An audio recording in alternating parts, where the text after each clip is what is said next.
Right folks, so welcome back. So it's a miserable day today. So we've been working on the Landrover Defender all day yesterday and all day today. Today's Sunday. Basically we've got the chassis outside. It was just cluttering the workshop up, and all that we've got left is really wires and pipes and the power steering to get off. So we've set it up on a couple of trestles. I'm going to hit it with some degreaser and let the rain do the work and just see how bad that chassis is, whether it is worth repairing and keeping maybe for a future project, or whether we just cut it up for scrap. We've also got the back body, that way. We've got the back body taken apart. It probably doesn't look a lot different, but we've tipped it upside down. We've cut all the ribs off it. They weren't in bad condition, so the strengthening ribs are metal and the body's aluminium, so I've sent them away for sandblasting. They should be back on Friday. We'll see if they blow through to holes or whether they're worth salvaging when we've sandblasted them. And you maybe see on the top, I'll turn around. You maybe see on the top we've took these body cappings off. Now on these Defenders, they're just steel, they're not galvanised, so they cause quite a lot of corrosion problems. You can buy replacement galvanised ones from YRM. I think they're nearly £500 for a long wheelbase version, which is too much money. So I've took, mine are in good condition, they're just rusty where the welds are, so I've took them for sandblasting, and then I'm going to try and get them booked in with Highland galvanisers and get them galvanised. And then we'll do them with some Galvafroid or something before we put them back on. They were pretty much welded to the body. I thought they just lifted off, but there's this like sticky tape that had literally welded them together. Drilled all the pop rivets out, got all the bolts out. They wouldn't come. We ended up having to heat them up all the way along, and that got them off.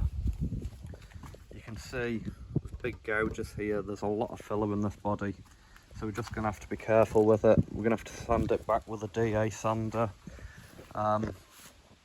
Yeah, we've also, all the metal brackets, like the, see all the seat belt brackets and the mounting body brackets, we've took all them off and I've sent them for sandblasting. I'm not gonna galvanise them, but what I am going to do, I'm going to have to strengthen this body. You'll see it's totally rotten there. I'm going to have to cut the bad bits of aluminium out.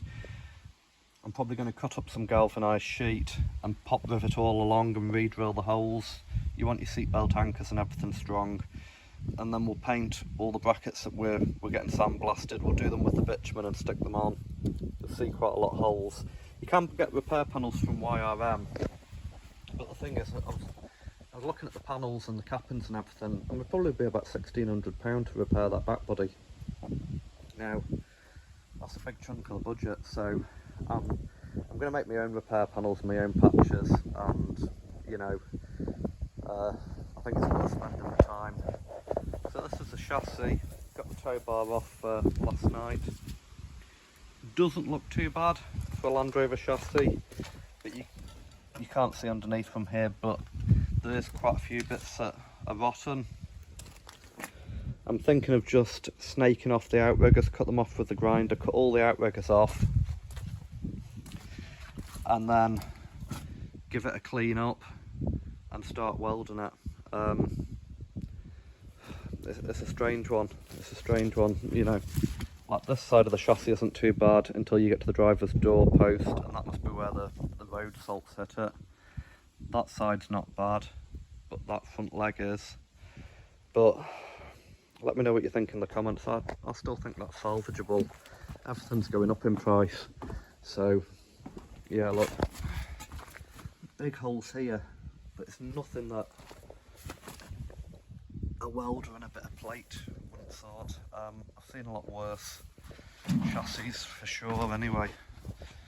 I've driven worse vehicles than that, to be honest.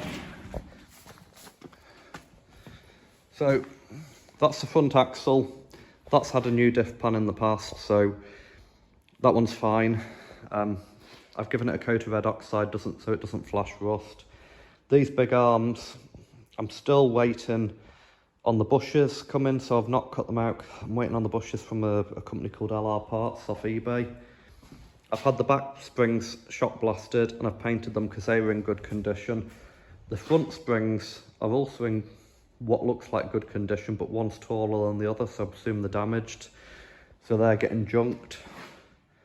All these brackets, I was just going to hit them with the MIO paint, but I've decided to give them one coat of red oxide, rightly or wrongly, and then I'll give them the MIO paint next weekend, and we'll start getting the brackets together and getting it all back together.